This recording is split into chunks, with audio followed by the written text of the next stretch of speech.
Mancano 2 settimane all'inizio ufficiale della stagione e la Nuorese è pronta ad affrontare la nuova sfida che l'attende, disputare da protagonista il campionato di eccellenza. La società del presidente Michele Artedino sta facendo le cose con grande attenzione e cura. Ha programmato una stagione importante che vuole essere la prima di un biennio in cui tentare l'assalto alla Serie D.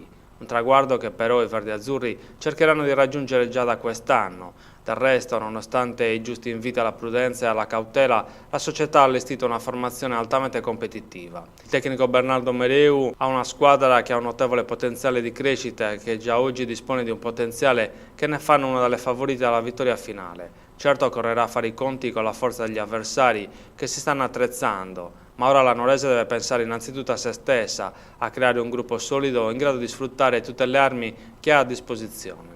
La struttura portante della squadra, targata Bernardo Mereu, è di grande spessore, dal portiere dell'Ipperi passando per i difensori Frongia e Nanami, arrivando a centrocampo con Lepore, Coco, Alessandri e Pita, fino all'attacco con Balzano e Falchi. Si può rimanere tranquilli sulla solidità di una squadra che può contare anche sulla qualità dei tanti giovani arrivati dalla primavera del Cagliari, ma che già hanno un'esperienza in Serie D.